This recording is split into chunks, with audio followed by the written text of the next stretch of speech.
हजुर त्यो बेला माओवादीमा पनि लाग्नु अन्तिम लागे नि पुरै। किन लाग्नु भएको थियो भनिदिनुहोस् त। मैले त्यतिखेर लागेको कारण चाहिँ के भने ए बाबा यिनीहरूले त आफ्नो ज्यान नै बलिदान दिइरहेछन्, शहीद नै भइरहेछन् भनेपछि म पहिला त्यो मालेकालमा पनि के चाहन्थेँ भने म पनि चे गुएभाराबाट प्रभावित, मैले पनि पढाइ सढाइ छोडेर पुरै युद्धमा जानुपर्छ, क्रान्ति गर्नुपर्छ भन्ने भावना थियो नि त मसँग। म त चे गुएभाराबाट इन्फ्लुएन्स भएको मान्छे हो, झापा आन्दोलनबाट आएको मान्छे हो। अनि त्यसरी पुरै पढाइ छोडेर बुर्जुवा शिक्षा पढ्न छोडेर गन नै लिएर नहिँडेको पछुतो चाहिँ थियो मलाई एक किसिमले। तर मैले त्यो पढाइ छोड्नै सकिनँ फेरि। अनि पछि माओवादी आन्दोलन हुँदै जाँदाखेरि पछि बढ्दै बढ्दै जाँदाखेरि त देशका हुनुहार छोराछोरीहरू त एकदम जीवनको आहुति दिइरहेछन्। सबैभन्दा प्यारा छोराछोरीहरू भर्खरका मान्छेहरू पनि बाफ रे बाफ साँच्चीकै यिनीहरूले चाहिँ परिवर्तन गर्ने रहेछन्, यिनीहरू चाहिँ रियल रहेछन्, यिनीहरूसँग पो जोडिनुपर्छ त भन्ने मलाई थियो नि त्यतिखेर। त्यो पनि मेरो व्यक्तिगत केही थिएन, मुलुक चाहिँ परिवर्तन हुन्छ, देशको लागि शहीद भएका थिए कि त भन्ने। देशको लागि शहीद भएका हुन्, देशको लागि बेपत्ता भएका हुन्, देशको लागि घाइते भएका हुन्, देशको लागि जिउँदै गाडिएका पनि हुन्। अब यो भनौँ न यस्तो खालको यो सबै पर्यो क्या मलाई। अनि पछि बुझ्दै जाँदाखेरि 2 वर्ष लाग्नु हो। धेरै वर्ष नि कहाँ 2 वर्षको कुरा छ, धेरै वर्ष म लाग्यो। त त्यसमा पनि इम्पोर्टेन्ट पोस्टमै थिएँ त। प्रचण्डसँग प्रचण्डजीको पहिलो चुनावको मेन बोल्ने मान्छे मै हो। 15वटा कन्स्टिट्युसनमा पुगेको एप्रोन सहित लगाएर संविधान सभाभन्दा तल आइँदैन, देशमा अन्याय अत्याचार हुनु हुँदैन भनेर बोल्ने मान्छे हो म। पर्सनल्ली राम्रोसँग चिन्नुहुन्छ, काहीँ भेट्नुभयो भने हात मिलाउनुहुन्छ, मेरो नामै लिएर भन्नुहुन्छ, तपाईँ घरमा आउनुहोस् है भनेर बोलाउनुहुन्छ, त्यो रिलेसनमा पुगेको मान्छे हो नि त। अनि पछि अलिक बुझ्दै जाँदाखेरि मैले सोचेको जस्तो होइन रहेछ। हिजै मात्र के भन्नु नि उहाँले वैशिलहरूलाई मलाई त अझै पनि ढुक्क रहेछ भनेर तर्सिँदै हुन्छ त प्रचण्डजी, यो विषय चाहिँ के बुझ्नुहुन्छ? होइन अब उहाँ किन तर्सिनु, अब तर्सिनु त तर्सिहाल्छ नि। 17-18-20 हजार मान्छे मराइएको छ। अनि जुन उद्देश्यले मराइयो हात त पर्यो सुन्ना, हात त सुन्ना पर्यो। तिनै हिजोका वीर छोराछोरीहरू खाडीमा गएर काम गर्दैछन्, कति बेपत्ता छन्, कति अहिलेसम्म अत्तो पत्तो छैन। अनि फेरि आफैले हिजो ल्याइयो, लडाइँ गराइयो, त्यसपछि अयोग्य भनेर फालियो। अर्को कुरो जनमुक्ति सेनाहरू 2-4 लाख रुपियाँका लागि लडेका पनि थिएनन्, एउटा त्यो। अर्को कुरो आफूसँग चाहिँ वैभव जोड्नपट्टि लाग्यो नि त फेरि, त्यो त लुकाएर लुक्दैन। मैले किन भन्नुपर्छ र, बाबुरामजीले भने होइन, केपीले 3 अरब, देउपाले 3 अरब, प्रचण्डले 3 अरब खाएको प्रमाण मसँग छ, प्रमाण पुर्याउन सकिन भने झुन्निन्छु भनेको होइन र मुलुकको प्रधानमन्त्रीले। अर्थात् उहाँहरूले भ्रष्टाचार गर्नुभयो भन्ने कुरोको प्रमाण होइन त्यो। बाबुरामजीलाई समातेर किन सोधिँदैन? त्यसकारण हाम्रो आपत्ति, त्यसकारण हामी विकल्पको रूपमा अहिले निक्लेको हो र देशभरि जान खोजेको त्यस कारणले पनि हो। बाबुरामजी चोखा छन् र त्यो कुरा भन्ने कुरा छ नि जनता होइन। अब मैले त्यसमा के भन्नुपर्छ र, बाबुरामजीले त मुस्ताङ चढ्नु भएको नि, म त सादा मान्छे हो, सादा मान्छे। अलिअलि हिसिलाजीहरूले यताउति थोरै यताउति घरको इन्तजाम गर्नुभयो होला, किन पेपरमै निक्लिसक्यो हुनाले। अब उहाँ चाहिँ मुस्ताङ चढ्ने मान्छे हो नि त, सादा जीवन उच्च विचार हो नि त। तर खासमा उहाँको बारेमा त जीवनभरि चित्त दुखाएर गुनासो रहन्छ। हिजो माओवादीको सेकेन्ड म्यान भएर हिँड्नुभयो र मान्छे मराइसक्नुभयो, हिसिलाजीको थ्रुबाट आफ्नो व्यवस्था इन्तजाम गराइसक्नुभयो, अर्काका छोरीहरूलाई झिकेर बन्दुक भिराउनु भयो, आफ्नै छोरी पढाउनु भयो। यतिखेर आएर माओवादी कामै नलाग्ने, कम्युनिस्ट कामै नलाग्ने भनेर कहाँ एउटा तराईवादी दलसँग गएर मिसिनु भएको छ भनेपछि कतिसम्म अनैतिक भन्ने त आफै बुझ्नु न तपाईँ। मैले के भन्नुपर्छ र मुलुकका पूर्व प्रधानमन्त्रीलाई। महत्त्वपूर्ण कुरा एमसिसी के हुन्छ सर, तपाईँले बुझ्यो के गराउँछ? अहिले देउबा आएपछि झन् एमसिसी ल्याउनु लाग्यो भन्छ मान्छे खास होइन। एमसिसी यसो छ, केपीले पास गर्नुहुन्न थियो, त्यो उहाँले बरालेको कुरो बुझे क्या उनीहरूले। तर सपोर्ट त गरेका थिए नि केपीले पनि, हुन्छ भन्दै कुर्सीका लागि त्यहाँ अलिकति गर्छन् नि त डिप्लोमेटिक पाराले। अब उबाट केपीबाट ज्यान गए एमसिसी पास हुँदैन भन्ने उनीहरूको रिडिङ भयो। सुरुदेखि करिब 3 वर्ष त बरालेकै हो नि त। म एमसिसी पास गर्छु भन्ने, यता गर्ने उता गर्ने, त्यो छाड देखेनन्। छाट नदेखेपछि अनि देउपाजीलाई ल्याएको हो नि त। मलाई मेन फालेको कारणै त्यही हो। एमसिसीको लागि एउटा एमसिसी त्यति मात्रै छैन। अझै कुरा तपाईँलाई सिरियस कुरा भनिदिउँ, यो पब्लिकमा जाने हुनाले भनिदिउँ। कुरा के छ भने हाम्रो प्रचण्डजीहरूको चाहिँ यो अहिले यसलाई चाहिँ छलाङ मारेर समाजवाद हुँदै साम्यवाद टेक्ने, साम्यवादमा जाने उहाँहरूको उद्देश्य हो नि त। यो मुलुकमा साम्यवाद भनेको कन्ट्री पनि हुँदैन, बोर्डर नै हुँदैन। त्यसकारण अहिले त मैले के बुझ्दैछु भने साम्यवादी मान्छेहरू त राष्ट्रवादी नै हुँदैन, यिनीहरू अन्तर्राष्ट्रियवादी भनौँ अथवा के भनौँ, उनीहरूको बोर्डरै हुँदैन, केही पनि हुँदैन, सबै बराबर भन्छ नि। त्यो उहाँहरूको क्यारेक्टरले दिँदैन, आफूले चाहिँ थुपारेर राख्ने कहाँको साम्यवाद, छलाङ उता हान्ने र अझै डिस्टर्ब गर्नेपट्टि उहाँ र माधव नेपाल हो। प्रचण्डजीले होइन यसैभित्रबाट सुधार गर्दै मुलुकपट्टि नै भने अलिकति कता न कता राष्ट्रवादी अडान छ क्या उहाँभित्र, प्रचण्डसँग केपीसँग अझै पनि छ। त्यो भएर उनीहरूको भित्री अर्को कन्फ्लिक्ट चाहिँ त्यो पनि हो। एउटा चाहिँ तपाईँले एउटा इन्ट्रेस्टिङ कुरा भनिदिउँ, यो लेफ्टिस्ट र राइटिस्ट भन्ने कुरा कहाँबाट आयो, यो इन्ट्रेस्टिङ कुरा छ। अलिक एउटा कुनै इरा छ, त्यो अहिले डिटेलमा जान्न। त्यो इरामा के गरियो भने अलिक असल भद्र भलाज्मी मान्छेहरूलाई चाहिँ राइटपट्टि राखियो, अलिक उदण्ड टाइपका भनेको नमान्ने उग्र टाइपका मान्छेहरूलाई लेफ्टपट्टि राखियो। लेफ्टिस्ट र राइटिस्ट त्यसरी भएका छन्, बुझ्नुभयो? लेफ्टिस्ट भनेका चाहिँ त्यता, राइटिस्ट भनेका अलिक नरम टाइपका, अलिक नरम, अलिक भद्र, अलिक धर्म कर्म पनि यसो मान्ने, अलिकति जेन्टल टाइपका राइट, अलिक उग्र टाइपका लेफ्ट। त्यहाँ धेरै लामो कुरा छ, अहिले म भ्याउँदिनँ एक्सप्लेन गर्न। साम्यवादी भन्छ भने त्यो एक किसिमको युटोपिया, त्यो हुँदैन क्या। अब यो 21औं शताब्दीमा ती कुरै नगरौँ, साम्यवादकै कुरा गर्ने हो भने आउन त वैदिक साम्यवादमा जाउँ, हामी पो थियौँ त साम्यवादी, त्यता जाउँ कि होइन भने भएको सिस्टमलाई नै इम्प्रुभ गर्दै राम्रो गर्दै लाने र मुलुकले चाहिँ लिड गर्ने। अब हामी गाली, मैले भनिसकेँ, त्यसकारण गाली गलौजका कुरा छोडिदिइसकेँ। एमसिसी चाहिँ राष्ट्रघातै हो त्यसोदेखि? त्यो त 100% मात्रै होइन, त्योभन्दा धेरै पर्सेन्ट भयो भने त्यसको लागि विशुद्ध मुलुक सक्ने डिजाइन। अनुदान आउने कुरा किन तपाईँ त्यसै अनुदान 55 अरब मलाई नै उठा भनिदिनु, म उठाइदिन्छु, क्यान्सल गरिदिनुहोस्। उठाइदिनु सक्नुहुन्छ? सक्छु। त्यो कुन ठुलो कुरो नेपालको लागि होइन, साँच्चै नेपाल क्राइसिसमा पर्यो भनेर 80 लाख नेपालीहरूलाई मैले अपिल गरिदिएँ र पैसा हुने नेपालीहरूलाई अपिल गरिदिएँ। यसकारण मुलुक सङ्कटमा जाने भयो, 55 अरब रिप्लेस गरिदेऊ भन्दाखेरि त्यताबाट नि पैसा उठाइदिन्छु, उठाइ नै दिन्छु। एक अर्को कुरो त्यो नि परेन, एनसेलसँग उठाउँछु नि पैसा, एनसेलबाट उठाउनु त बाँकी नै छ नि। तर सबै प्रधानमन्त्रीहरू पूर्वहरू सबै यसमा फँसेका छन् भन्ने कुरा छ नि। अनि यो किन यहाँ अप्ठ्यारो? फँसेका छन् भने फस्नुपर्छ नि त, फँसेका छन् भने फस्नु पर्यो, जालोमा बाँधिनु पर्यो। किन फँसे त? कस्तोसम्म लास पचाएर एमसिसी गरिहाल्छौँ भन्दा विचार गर्नु न तपाईँ। ए बाबा, म अमेरिका विरोधी पनि होइन, अमेरिकाले दिएको पैसाको विरोधी पनि होइन, संविधानभन्दा माथि राख्ने अरे उनीहरूलाई के कानुनै नलाग्ने नेपालको? अनि एउटा 55 अरब दिँदा किन 10 थरी शर्त गर्नुपर्ने? अरू सहयोग कहिले पनि शर्त गर्नु नपर्ने, यसमा चाहिँ किन पर्यो त? अर्को कुरा यो त सैनिक स्ट्राटेजी भनिसके त उनीहरूले। सैनिक स्ट्राटेजीमा नेपाल पर्न मिल्छ? स्ट्राटेजीमा पर्ने बित्तिकै के हुन्छ भन्ने कुरा बुझ्नुहोस् न तपाईँले। यो सिधा तिब्बतलाई फ्री गराउने कुरा हो, त्यसमा यहाँ सैनिक आउन खोजिया हो, त्यहाँ लडाइँ गर्न खोजेको हो, लडाइँमा पार्नुहुन्छ र अफगानमा अहिले जुन हालत छ त्यही खोजेको हो तपाईँले। 100% हो नै त्यही। के कुरा गर्नुभएको तपाईँ? नेपाल स्ट्राटेजिक ठाउँमा छ, हेर्नु सिधा कुरो, नेपाल स्ट्राटेजिक ठाउँमा छ, यहाँबाट फ्री टिबेटका लागि मुभमेन्ट गर्न सजिलो हुन्छ। सिधा कुरा गरौँ न, अब के को डर भयो? यो रणनीतिक प्लान भयो। उताबाट शरणार्थीको रूपमा मान्छे आएकै छन्, यहाँ कुनै जमानामा खम्पा विद्रोह भएकै हो। त्यसकारण यो कुरामा चाइना असाध्यै सेन्सिटिभ छ, असाध्यै सेन्सिटिभ छ। भोलि पर्यो भने अमेरिकनहरू त उतै बस्लान्, चाइनिजहरू उतै बस्लान्, खसेर टाउकामा बम खस्यो भने मर्ने चाहिँ को? त्यही खोजेको हामीले। सिधा कुरा, यो नेताहरू बुझ्दैनन् यो कुरा। उनीहरूको चाहिँ बाहिर ब्यालेन्स छ, पैसा छ, बिकेका छन्, उनीहरूलाई यो मुलुकको के अर्थ छ र? मुलुक जाओस् न भाडखालामा, आफूले कमाउन पाए भइगयो नि, त्यही देखिएन र? सिधा कुरो त्यही नै हो। तर हामीहरू सबै कुराहरू शान्तिपूर्ण किसिमले कुरा बुझाउँदै लान्छौँ। मैले हिजो अस्तिका दिनदेखि कसैलाई गाली नगर्ने छोडिदिएँ। अब म प्रोफेसर हो, मेरो मुखबाट गालीका शब्द निक्लिएको सुहाउँदैन पनि र मैले गर्नु हुँदैन भनेर मैले भन्ने जति भनिसकेँ होइन। मनभित्रका मेरा जति पनि पीडा थिए नि, एकचोटि मैले गालीको रूपबाट पनि मैले भेन्टिलेट गर्नु पर्थ्यो क्या, किनभने मेरो मुटु नै फुट्थ्यो। 50 वर्षसम्म मेरो श्रीमती त्यहीँ छन्, उनले भात पकाएर खुवाउने बिहानदेखि बेलुकासम्म।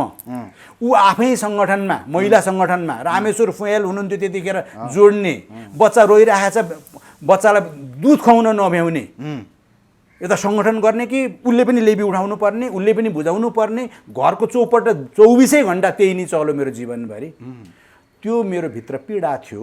एकचोटि मजाले गाली गरिसकेपछि भेन्टिलेट पनि भयो। तर अब म त्यो गर्नु जरुरी ठान्दिनँ, कसैलाई गाली गर्न आवश्यकै छैन। आफू चाहिँ मार्गमा हिँड्न पाइयो, राम्रो मार्ग, शान्तिको मार्ग, जोड्ने मार्ग, उन्नति प्रगतिको मार्ग त्यो पाइयो, त्यसमा हामी हिँड्छौँ। अन्तिममा तपाईँको नजिकैको छिमेकी देव प्रधानमन्त्री हुनुभएको छ नि त, कस्तो लागेको छ भन्नुहोस्। होइन, प्रधानमन्त्री उहाँ एक किसिमको कायदाको मान्छे लाग्छ मलाई। देवबाजी मलाई त एक किसिमले भन्ने हो भने उहाँ साह्रै कायदाको मान्छे। कसरी भने उहाँ कहाँ कसैले गरे केही मागो भने नाइ भनिदिनुहुन्न उहाँले। जे पनि ल उहाँ नाइ भन्नु पुऱ्याइदिनु पनि हुन्छ। हजुर, कुरा भनेको कुरा पुऱ्याउनु पनि हुन्छ।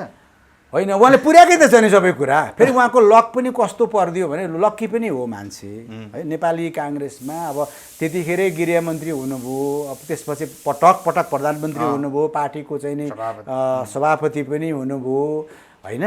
त्यसो त्यो हिसाबले अर्को कुरो, एमाले जत्तिका मान्छेलाई त त्यो मुसो खेलाए जस्तो खेलाइदिनु भयो नि त उहाँले। सत्तामा 9 महिने शासन सत्तामा पुगिगए, अनि यिनीहरूलाई त मुसो खेलाइदिनु भयो। कस्तो मजाले खेलाइदिनु भयो भनेपछि यो पो हो त तरिका भनेर ब्याङ्कक रुगा लागत जानुहोस् हजुर, माननीयज्यूलाई ब्याङ्कक पठाओ, माननीयज्यूहरू सरर जानेपछि के रेकर्ड आयो भने त्यहाँ जानेर ब्याङ्ककमा जे देखिन्छ ती सबै हेर्ने, मजा गर्ने। जीवन त यता पो रहेछ त, हामी कस्ता कक्लेटा रहेछौँ, धन्न देवबाजीले पठाइदिनु भयो भनेर।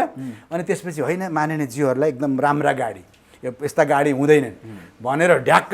इन्डियामा आफ्नै प्रोडक्सन छ, आफै उनीहरूको सबै कुरा हुँदा उनीहरू पजेरो प्राडो चाहिएन।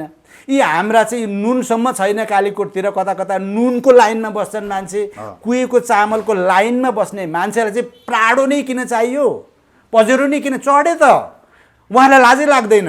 बल्ल तर मार्न पाइयो भनेपछि हिजो उहाँहरू खट्नु भनेको त त्यही सुरासुन्दरी हेर्नको लागि, पजेरो र प्राडोको लागि पो रहेछ त। त्यो भएको हुनाले यस्ता कुरा हाम्रा अहिलेका सम्माननीय प्रधानमन्त्रीज्यूले मजाले गरिदिनुहुन्छ। अहिलेसम्म मन्त्रीमण्डल गठन गर्न सक्नु भएन एकजना बाहेक, स्वास्थ्य मन्त्री। त्यो मन्त्रीमण्डल त किन कसरी सक्नु र? अब माओवादीका सबैलाई मन्त्री चाहियो। एकजनाले त के भनेछन् भने म मन्त्री हुन पाइनँ भने झुन्निएर मर्छु भनेछन्। माओवादीका नेताले हो त, गजुरेल। नाम नलिउँ, नाम व्यक्तिको नाम नलिनु राम्रो। आइसकेको कुरा हो, आइ नै सको हो, अब झुन्निएर मर्ने।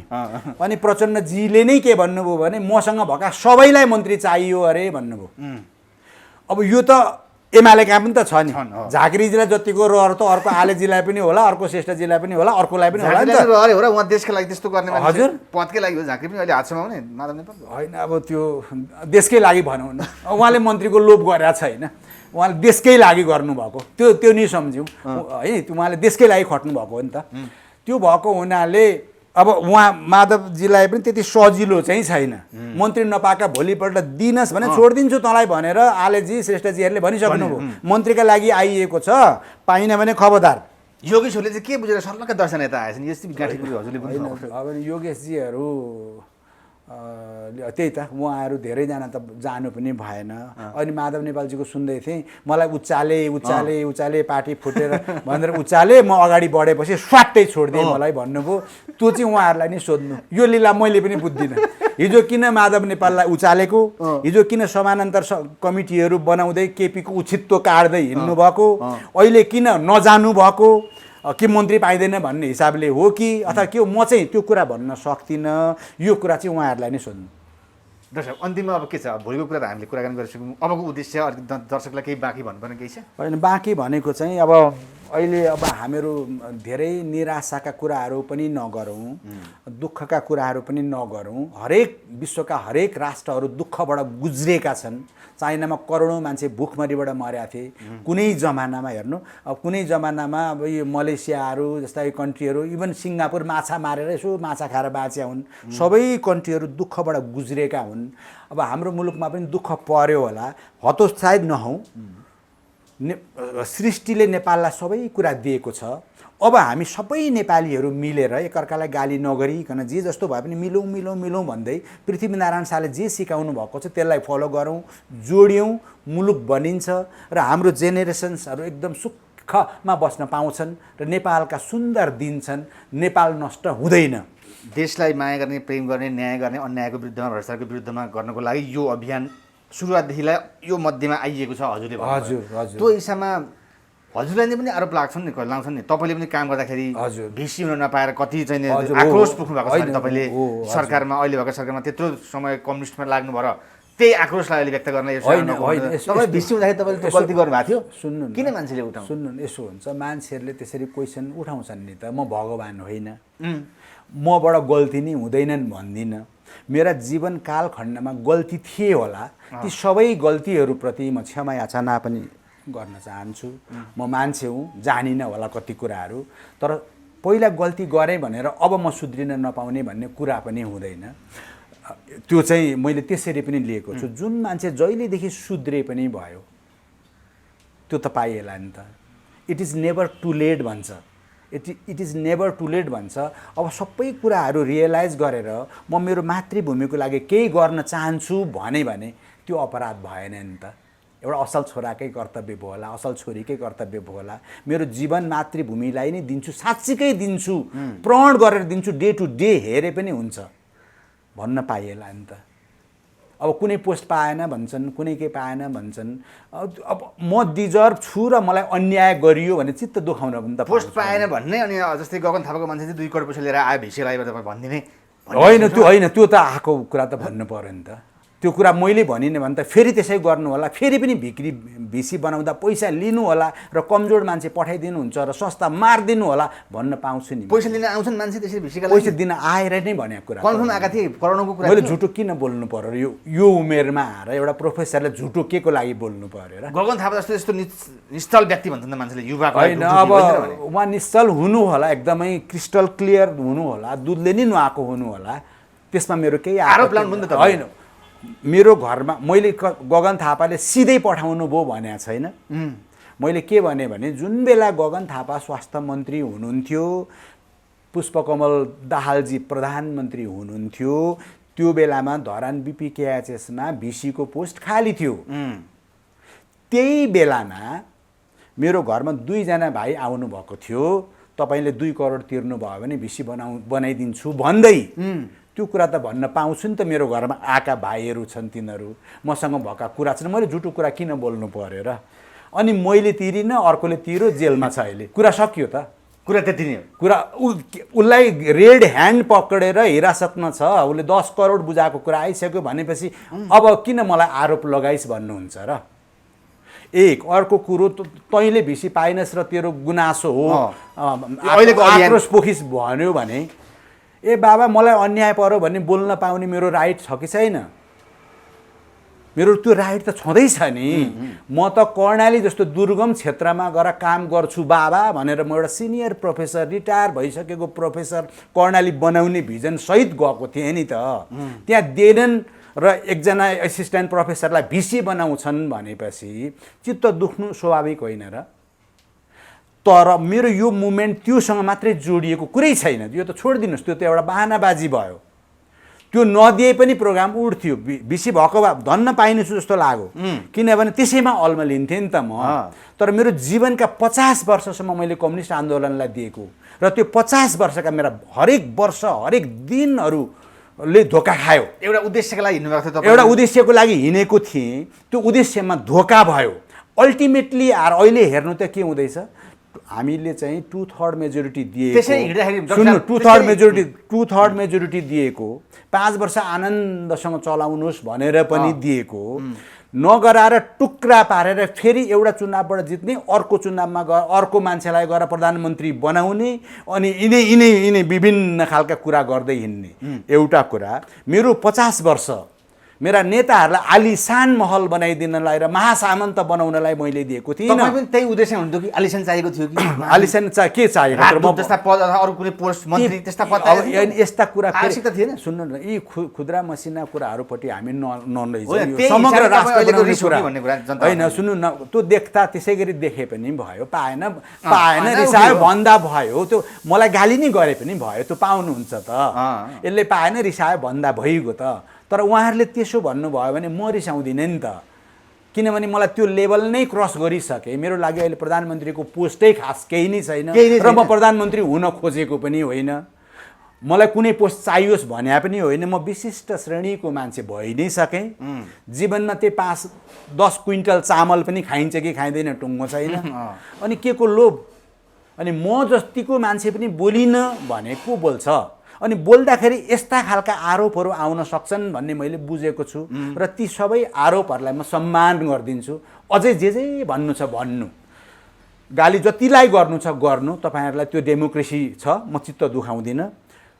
त्योदेखि बाहेक कसैलाई चाहिँ जोडिउँ न त, यिनीहरूले राम्रै कुरा उठाउँदैछन् बा हो कि भनेर आउन चाहनुहुन्छ भने म हृदयदेखि नै स्वागत गर्न पनि चाहन्छु।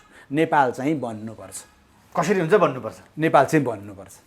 तपाईँले भने जस्तो न्याय लागि, देशका लागि यत्रो वर्ष जेल र तपाईँले कुरा उठाइहाल्नुभयो। मैले भनिदिन्छु, मलाई कुनै मुलुकको एउटा एम्बेसिडर बनाउँदाखेरि पनि म मुलुक कसरी एउटा एम्बेसिडर कस्तो चाहिँ हुन्छ भनेर देखाउन सक्ने मसँग क्यापासिटी थियो। त्यसकारण मैले त्यो रहर गरेँ भने पनि अपराध भएन। म भिसी बनेर मेरो संस्थालाई देशको र एउटा एसियाकै उदाहरणीय बनाउन सक्छु भनेर मसँग भिजन छ। संसारभरिका युनिभर्सिटीसँग मसँग लिङ्क छ। युनिभर्सिटीको सिनियर प्रोफेसर हो, किताब लेखेको मान्छे हो, रिसर्च गरेको मान्छे हो, पेपर प्रेजेन्टेसन गरेको मान्छे हो, सारा संसार बुझेको मान्छे भिसी हुन खोजेँ भने त्यो मैले अपराध गरिनँ।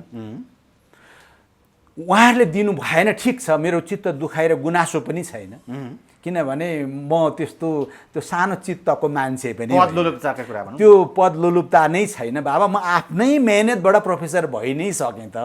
मलाई प्रोफेसर त कसैले बनाइदिएको होइन नि त, मलाई टिका लाएर कसैले दिएको पनि होइन नि।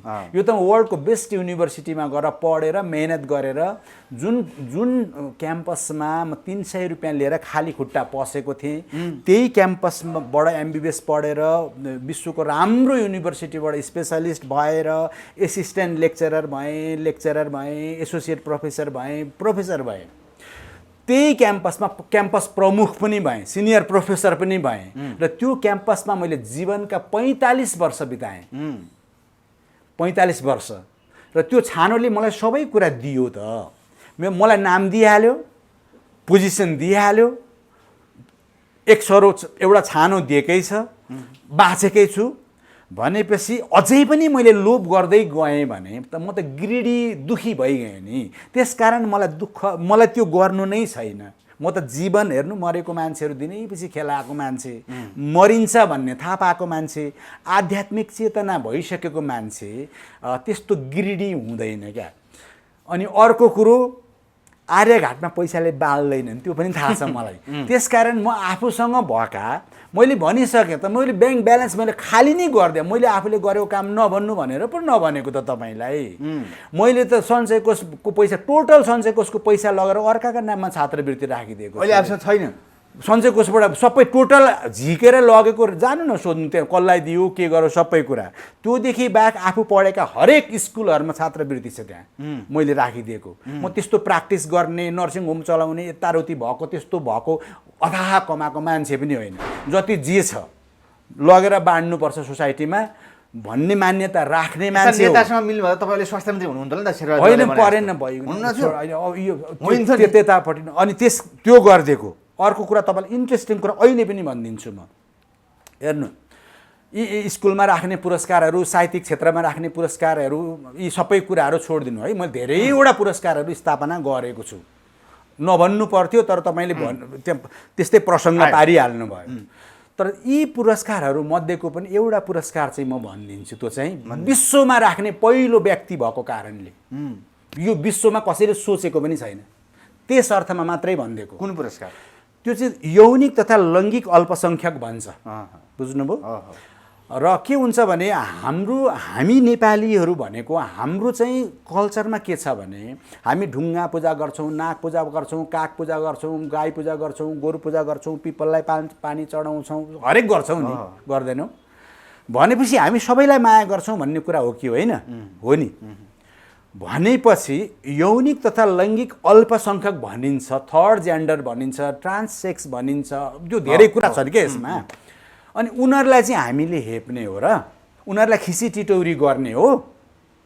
कोही थर्ड जेन्डर भयो भनेर यसो गर्ने उसो गर्ने जिस्क्याउने, उनीहरूलाई बाटामा हिँड्दा पनि डर मान्नुपर्ने, उनीहरूले नागरिकता पनि सजिलै नपाउनु पर्ने, उनीहरूमाथि अन्याय गर्ने, त्यस्तो हो? उनीहरूको केही गल्ती छ? केही पनि गल्ती छैन। उनीहरू रहरले त्यसरी जन्मेको पनि होइन। र नेपालमा पनि 8-10 लाख रहेछन् त्यस्ता मान्छेहरू। सोसाइटीले, हाम्रो समाजले नचिनेका र हेपेका मान्छेहरू र विश्वभरि नै रहेछन् त्यस्ता मान्छेहरू। त्यसकारण मैले मेरो त्यस्तै पृष्ठभूमि थियो, मैले त्यस्तै बिरामी हेर्ने अवसर पनि प्राप्त गरेको थिएँ। त्यसकारण यो यिनीहरूलाई अन्याय नै यो सेक्टरलाई नै साह्रै नै अन्याय पर्यो भनेर, त्यो सेक्टर पनि माथि आउनुपर्छ भनेर मैले पहिलोचोटि उहाँहरूको सम्मानमा पुरस्कार इस्टाब्लिस गर्ने मान्छे हो। यो विश्वमा कसैले सोचेको पनि थिएन। अहिले त्यो पुरस्कार यसरी रहेछ कि त्यो त इन्टरनेसनल फोरमहरूमा, इन्टरनेसनल कन्फरेन्सहरूमा नेपालमा एउटा यस्तो मान्छे छ जसले चाहिँ यो हाम्रो सेक्टरलाई यौनिक तथा लैङ्गिक अल्पसङ्ख्यकको नाममा पुरस्कार बाँड्यो भन्दा त इन्टरनेसनल फोरमले चिनिसक्यो मलाई, संसारले एप्रिसिएट गरिसक्यो। अरू संसारमा कसैले गर्न सकेको थिएन, कसैले सोच्न पनि सकेको थिएन। हामी त्यसरी सम्मान गर्न चाहन्छौँ। त्यसरी सबै मेरो सम्पूर्ण जीवन नै सामाजिक काममा बितेको छ, सबै मेरा आर्जनहरू सोसाइटीमा बाँड्दै बितेको छ भने त्यो मान्छेलाई के लोभ होला? कुनै किसिमको लोभै छैन, कुनै किसिमको लोभै छैन भनिसके। मैले तपाईँलाई के भन्नु, मैले आफ्नै ब्लड दिएर बिरामी बचाउने हो।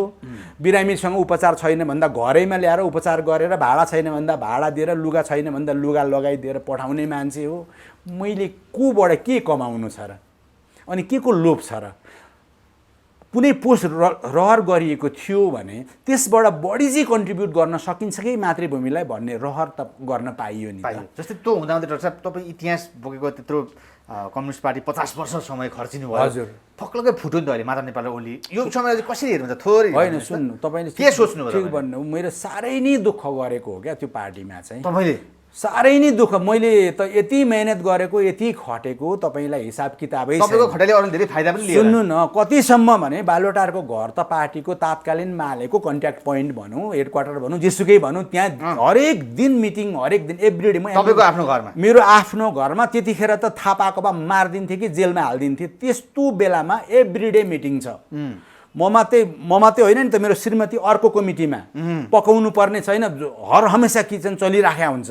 बच्चालाई रुँदैछ हेर्न भ्याइएको छैन। सङ्गठन विस्तार गर्ने बेग्लै छ, यता स्टुडेन्टलाई बनाउने बेग्लै छ, लेबी उठाउने बेग्लै छ, नारा जुलुस गर्ने बेग्लै छ। सबै जीवन नै लगाए नि त। किन? मेरो पेसा बेग्लै।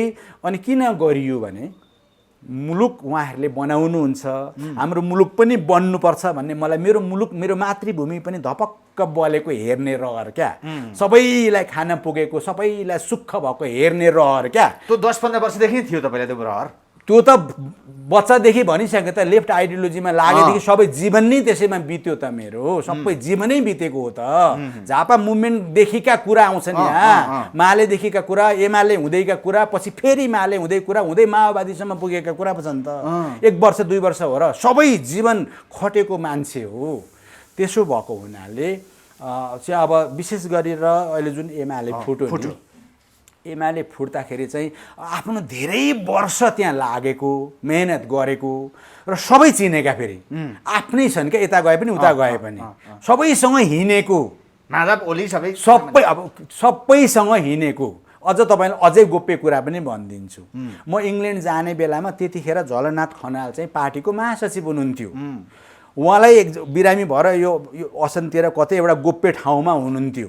त्यहाँ बिस्तारै कहाँबाट राजेन्द्र श्रेष्ठले पुर्याउनु भयो, लगेर हेरेर है, अब त्यसरी गरेर उपचार गरिदिएको मान्छे पनि हो। तपाईँले झलनाथले त्यतिखेर उहाँलाई भेटे पनि मार्थ्यो, मलाई भेटे पनि हालिदिन्थ्यो। त्यो बेलामा पनि गरेर इङ्ल्यान्ड गएको। इङ्ल्यान्ड जाँदाखेरि पनि मनमोहन अधिकारीज्यूका पोस्टर नेपालको नेल्सन मण्डेला हेर भन्दै बोकेर गएको। झलनाथ आफै उपचार खर्च माग्दै हिँड्नुहुन्छ हैन? अब त्यो छोडिदिउँ। अब अहिले अब कसैलाई गाली नगरौँ, गाली गर्नुको अर्थ केही पनि छैन। अब त्यो गाली साली सबै छोडिदिएर मिल्ने चाहिँ कसरी, जोडिने चाहिँ कसरी, हिजो भएका गल्ती सबै माफ गरिदिउँ र नयाँ सिराबाट उठाउँ, सबै नेपालीहरू मिलौँ। ठिक छ, एमाले टुक्रियो, अनि त्यसपछिको कुरा के भयो? अनि त्यो टुक्रिँदा चित्त चाहिँ दुख्यो मलाई, नटुक्रिएको। अब किनभने त्यो माले टुटेको बेलामा म मालेपट्टि आइहालेँ। 54 सालमा एमाले एकचोटि फुटिएको थियो नि त। वामदेव गौतमले फुटाउनु भएको थियो नि त राष्ट्रियताको नाममा।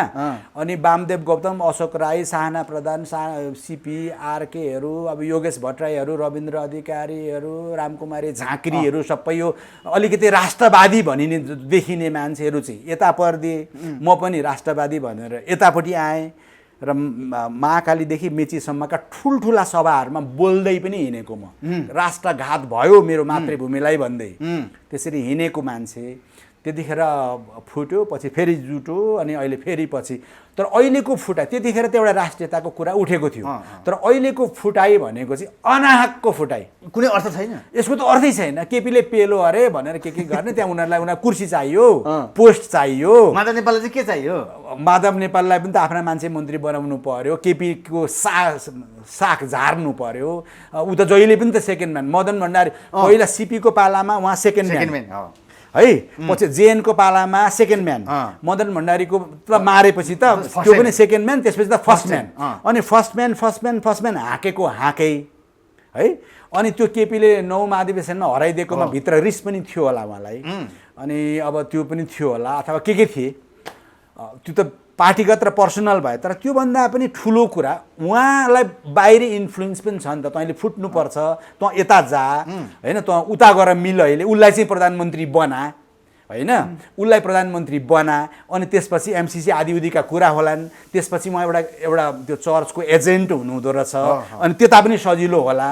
त्यो भएको हुनाले पार्टी फुटेको छ, व्यक्तिगत नितान्त व्यक्तिगत स्वार्थको कारणले। बाहिरको हिसाबले फुट्नुपर्छ, बाहिरको हिसाबले पनि भित्रको आन्तरिक ईर्षा द्वेष कुण्ठाको कारणले पनि। दुवैजनालाई त्यस्तो हो।